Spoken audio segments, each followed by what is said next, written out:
ముందుగా వేసవి కాలంలో ఉన్నాం కాబట్టి ఈ సబ్జెక్ట్ గురించి మాట్లాడుకుందాం గురుగారు. వేసవి కాలం అంటే దాహార్తి అందరికీ ఉండేదే. సో మనతో పాటు మన పక్క వాళ్ళకి లేదంటే దారిన పోయే వాళ్ళకి ఎంతో కొంత హెల్ప్ చేయడం వల్ల మనకి మంచి జరుగుతున్న ఉద్దేశం కావచ్చు, లేదంటే సాధారణంగా వాళ్ళకి అలా మంచి చేసే అలా ఆలోచన ఉండడం వల్ల కావచ్చు, చలివేంద్రాలు ఏర్పాటు చేస్తూ ఉంటారు. లేదా అలా కాకపోయినా ఊరికే మధ్యగా లేదంటే మంచినీళ్ళని దానం చేస్తూ ఉంటారు, ఇస్తూ ఉంటారు వెళ్ళే వాళ్ళకి. అలా చేయటం వల్ల వాళ్ళకి జరిగే మంచి ఏంటి? శ్రీ గురుభ్యో నమః. శ్రీ మహాగణాధిపతే నమః. శ్రీ మహాసరస్వత్యై నమః. హరి ఓం శ్రీమాత్రే నమః. కామాక్షీదేవ్యై నమో నమః. ఇక్కడ మనం ఈ కాలంలో ప్రతి ఋతువుకి ఒక సంకేతం ఉంటుంది. మనకు వసంత ఋతువు అనేది ఏంటంటే కొత్తదైనటువంటి మళ్ళీ జీవనానికి ప్రాయంగా మొదలు పెడతాం.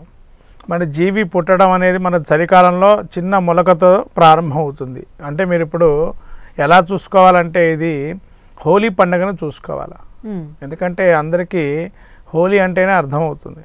హోలీ పండుగలు ఏంటంటే కొత్త జీవితాన్ని మొదలు పెడతారని చెప్పి మన ఉత్తర భారతదేశం వాళ్ళు అంటూ ఉంటారు.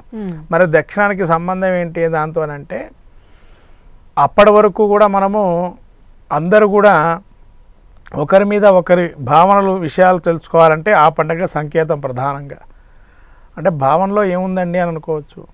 అంటే మనిషిలో ఒక దానగుణం, దయాశీలం, సౌశీల్యం, అంటే మంచిదైన గుణ సంపన్నాలు ఎప్పుడు తెలుస్తాయంటే మనిషి ప్రేమగా ఉంటే తెలుస్తాయి. మనిషి ప్రేమగా ఉండడంలో ఆ సంకేతం ఏంటిది? హోలీ పండుగ. అదే కృష్ణుడి యొక్క విషయం ఏంటంటే ప్రతి జీవిని కూడా ప్రేమతో మనం చూడమని చెప్పన్నారు. అలానే మనం తీసుకున్నట్లయితే అక్కడి నుంచి తీసుకున్నట్లయితే ప్రతి జీవనంలో మనం మానవుడిని వెతుకోమంటే ఆత్మనే పరబ్రహ్మస్వరూపం అని చెప్పబడుతుంది భగవద్గీత కానీ. కాబట్టి ప్రతి ఆత్మలో మనం భగవంతుడు చూసుకుంటే మానవ సేవే మాధవ సేవ. అంటే కృష్ణుడిని కానీ విష్ణుమూర్తిని కానీ దేవుడిని అర్చన చేయాలి అంటే ఫస్ట్ దేవతార్చన విధానంగా ఒకటి. రెండో విధానం ఏంటంటే ఇంకొక మనిషిని మనం దేవతా స్వరూపంగా భావం చేయాలి. అలా చేసి ఎప్పుడైతే మనం ఆరాధనా క్రమాన్ని చేసుకుంటుంటామో వాడు ఆటోమేటిక్గా పుణ్యాన్ని కానీ ముక్తిని కానీ పొందే అవకాశం ఎక్కువగా ఉంటుంది.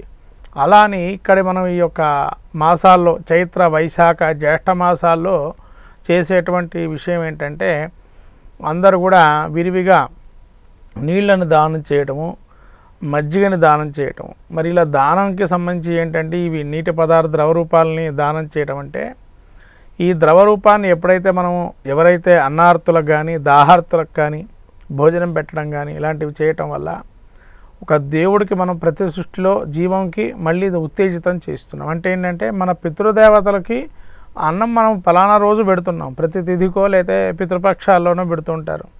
అది ప్రత్యక్షంగా మనం పెట్టాం, ఎవరికో ఏదో సమ్ డొనేషన్ చేయటం లేకపోతే భోజన పదార్థాలు ఇవ్వటం లాంటివి చేస్తుంటాం. కానీ ఇక్కడ విశేషం ఏంటంటే స్వయంగా నీ చేత్తో ఇవ్వటం అనేది చాలా ముఖ్యమైనది ఇక్కడ. అంటే ఇక్కడ ఏంటంటే ఎవరికైనా ఉచిత మజ్జిగ అనేది పెట్టామనుకోండి, కేంద్రం పెట్టాము అంటే మీ చేత్తోనే అక్కడ ప్రారంభోత్సవం చేస్తాం దాన్ని. అంటే మీ చేత్తోనే ఇవ్వటం జరుగుతుంది ప్రతిరోజు కూడా. అలా మీ చేత్తోనే కొంతమంది పెద్దవాళ్ళ పేర్లు పెట్టుకుంటారు అక్కడ, వాళ్ళ తండ్రి గారి జ్ఞాపకార్థమనో అలా పెట్టుకోవటం లేదంటే ఒక 7 తరాలు వాళ్ళు అనేది వాళ్ళకు స్వర్గాది పుణ్యలోకాలు వస్తాయని గరుడ పురాణం తెలపబడింది. గరుడ పురాణంలో ఏం చేయిందంటే ప్రతి 12 నెలలకి ఒక్కొక్కటి దానం చేసుకుంటారు అమ్మన్నారు. కానీ మన వాళ్ళు ఏం చేస్తున్నారంటే ఈ 12 నెలలకు చేయాల్సింది కూడా ముందరే చేయటం, లేదా తర్వాత సంవత్సరీకాల్లో చేయటం జరుగుతుంటుంది. ఇలా చేయటంతో అప్పటికప్పుడు అనేది ఇంకా వాళ్ళకి రుణం అనేటువంటిది మానవుడికి ఉంటూ ఉంటుంది. ఆ రుణాన్ని తీర్చుకోవాలంటే విరివిగా దానగుణం అంటే ఇటువంటి కార్యక్రమాలు చేపట్టాలి. ఎవరికైనా కూడా మనకు ఆ ఎండాకాలంలో ప్రతి జీవికి దాహం అనేది ఎక్కువగా ఉండే ఎండ విపరీతంగా ఉండే సమయం కాబట్టి అలా చలవేంద్రాలు పెట్టడం వల్ల 7 తరాల వాళ్ళు పితృదేవతలు అటు భార్య తరఫున కానీ భర్త తరఫున కానీ వాళ్ళ పైన ఉండేటువంటి పితృదేవతలు కానీ వాళ్ళు స్వర్గాది పుణ్యలోకాలు వస్తాయని చెప్పి ఇప్పటివరకు నరక బాధలున్న అవన్నీ తొలగిపోతాయని చెప్పి ఈ యొక్క నీటిని దానం చేయటం, భోజనానికి సంబంధించినటువంటి ఏదన్నా వాళ్ళకి ఆకలి బాధలు ఉంటే కనుక అవి తీర్చడం వల్ల జరుగుతుందని. ఇంకొక విషయం గురుగారు, అంటే డబ్బులున్న వాళ్ళు దానం చేస్తూ ఉంటారు మామూలుగానే, దానికి వచ్చే ఫలితం కావచ్చు, అలాగే మంచి చేయాలన్న ఉద్దేశంతో చేసేదానికి కావచ్చు, ఫలితం సేమ్ అంటారా? డబ్బులున్న వాళ్ళు చేసేది, డబ్బు లేనివాడు చేసేది ఇక్కడ భగవంతుడి సృష్టిలో ఒకటే కన్ను. అది అంతా కూడా ఒకటే మానవ శరీరమే, అంతే. అంతే తప్ప డబ్బున్నవాడు చేస్తాడు, డబ్బు లేనివాడు చేయలేడు కదా అని అనుకోవచ్చు. వాడు కనీసంగా గ్లాసు నీళ్ళు ఇచ్చినా చాలు, వాడి దగ్గర ఉండే నీళ్ళు ఇచ్చినా. లేతే అయ్యో మంచినీళ్ళు తాగుతారా అని చెప్పి పక్కనుండే వాడికి దాహం చేస్తారు, కింద పడంగానే. ఇప్పుడు ఎవరైనా కింద పడారనుకోండి, ఏమంటే మంచినీళ్ళు ఇస్తారు. అంటే ఏంటి, అది కూడా దానగుణమే కదా. వాడి దగ్గర ఉన్నది ఇచ్చాడు, లేనిది తీసుకురమ్మనలే దేవుడు ఎక్కడ కూడా. అప్పు చేసి ఇవన్నీ తలివేంద్ర కేంద్రాలు, భోజనశాలలు ఇవన్నీ పెట్టమని చెప్పలేదు. నీ దగ్గర ఎంతవరకు నీ శక్తి ఉంటుందో అంతవరకే దానం చేయమన్నాడు. ఇక్కడ ఇది గుర్తుపెట్టుకోవాల్సిన విషయం ఏంటంటే, ఇప్పుడు మీరు అడిగినటువంటి ప్రశ్న చాలా మంచిది. ఎందుకంటే చాలామందికి తెలియట్లేదు విషయం ఏంటంటే, ధనం ఉన్నది దానం చేస్తారు అని. ధనం ఉంటే దానం చేయటం కాదు, మనసు ఉంటే దానం చేయాలి. మంచి మనసుతో దానం చేయాలి. అంటే ఏంటంటే ఇక్కడ మంచి మనసు ఏంటంటే మళ్ళీ అక్కడ కూడా అంటే లాభాపేక్ష ఉండకూడదు. దానం చేస్తే లాభాపేక్ష ఉండకూడదు.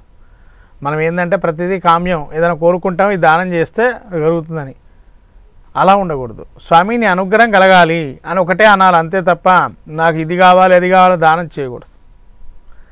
ఇప్పుడు ఇక్కడ కూడా ఎవరైనా కూడా దానం చేయాలంటే తన మనసు నుంచి రావాలి దానం చేయాలని, అంతే తప్ప ఇలా దానం చేయగానే మా పితృదేవతలు స్వర్గాది పుణ్యలోకాలు పోతారని దానం చేయడం కాదు.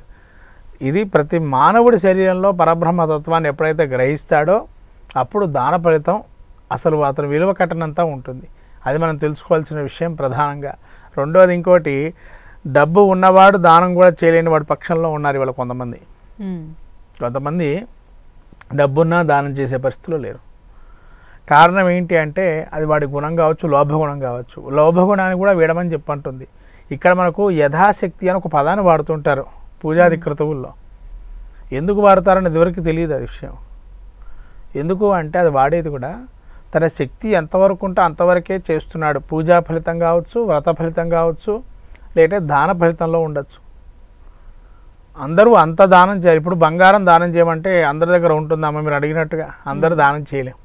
యథాశక్తి అంటే బంగారంకి సమానమైన వస్తువు అనుకోవచ్చు ఏదైనా ఇవ్వటంలో, అలా చేయాలి దానం అంటే.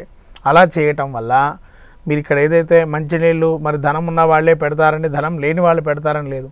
ధనం ఉన్నవాడైనా లేనివాడైనా దేవుడు భగవంతుడి దృష్టిలో ఒకటే. దానం అనేది మనస్ఫూర్తిగా ఇవ్వాలి, అది ఉంటే మంచి జరుగుతుంది. లాభాపేక్ష ఉండకూడదు దానంలో.